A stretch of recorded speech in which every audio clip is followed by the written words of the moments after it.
Shalom, people. I hope y'all having a fantastic day. What we're going to do, we're going to go through more of breaking down some of the Bible. Many people are stuck in the carnality of the Bible or the flat reading of the words and not understanding the spiritual aspect. So today, we're going to try to break down that wall. Remember, people talk about the lamb and the wolf and all this laying down together, and they say until a child can stick his hand in the mouth of a snake and not get bit, then the Bible can't be fulfilled. Well, let's see if we can find out the spiritual application of that. Leviticus 25:38. I am the Lord your God, which brought you forth out of the land of Egypt to give you the land of Canaan and to be your God. Now, Leviticus 26:6, very important. And I will give you peace in the land, and ye shall lie down, and none shall make you afraid. And I will rid evil beasts out of the land, neither shall the sword go through your land. So lie down, that's just another word for rest. Now let's see the opposite. Leviticus 26:22. I will also send wild beasts among you, which shall rob you of your children and destroy your cattle, and make you few in number, and your highways shall be desolate. Then we get to Isaiah 2, where there was a promise. Verse number 3 and 4. And many people shall go and say, Come ye, and let us go up to the mountain of the Lord, to the house of the God of Jacob. And he will teach us his ways, and we will walk in his paths. For out of Zion shall go forth the law and the word of the Lord from Jerusalem.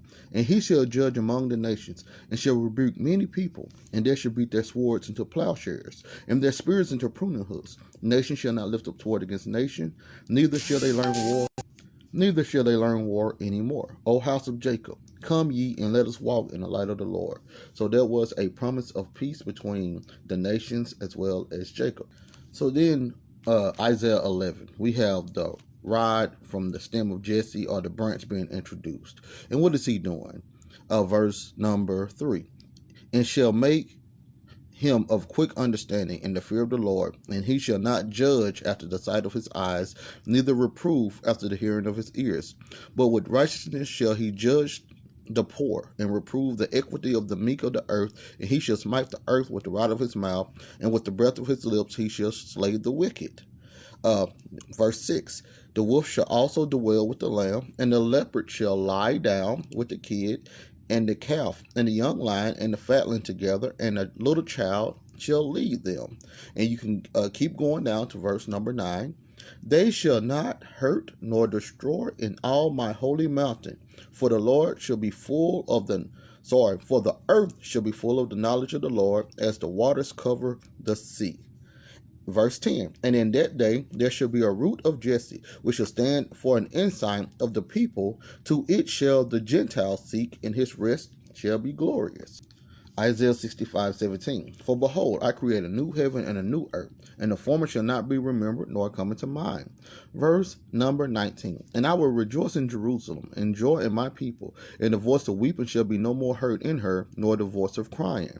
There shall be no more thence an infant of days, nor an old man that hath not filled his days. For a child shall die 100 years old, but the sinner being 100 years old shall be accursed. And if you keep reading down, verse number 25. The wolf and the lamb shall feed together, and the lion shall eat straw like the bullock, and thus shall be the serpent's meat.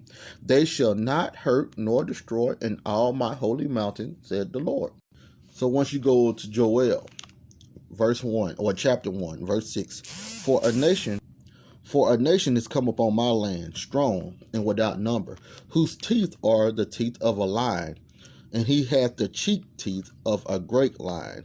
And he had laid waste my vine, and barked my fig tree. He had made it clean bare, and cast it away. The branches thereof are made white. Into the book of Revelation. Revelation 9, talking about the army. And 17. And thus I saw horses in the vision, and them sat on them, having breastplates of fire, and jackets, and brimstones. And the head of the horses were like the head of lions, and out of their mouth issued forth fire, smoke, and brimstone. And finally, Zechariah 14:16. And it shall come to pass that every one that is left out of all the nations which came against Jerusalem shall even go up from year to year to worship the King, the Lord of hosts, and to keep the Feast of Tabernacles. And then you can go in the book of Daniel that brought up these beasts also. So once you put it all together, the lying down and them being at peace, and them the beasts not attacking each other, and etc. This was all symbolic for the Gentile nations who were not a peaceful race. They was always at war. They was destroying each other as well as destroying Israel.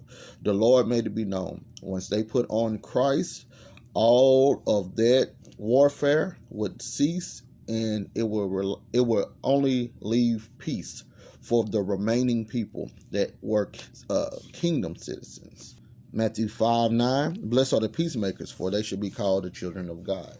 So in other words, once you're reading the Bible, it's all symbolic, dealing with the animals just sitting down and lying down with each other. It's about people being at peace with one another because of the gospel, because of Christ. It's not about you being able to stick your hand in the mouth of a tiger.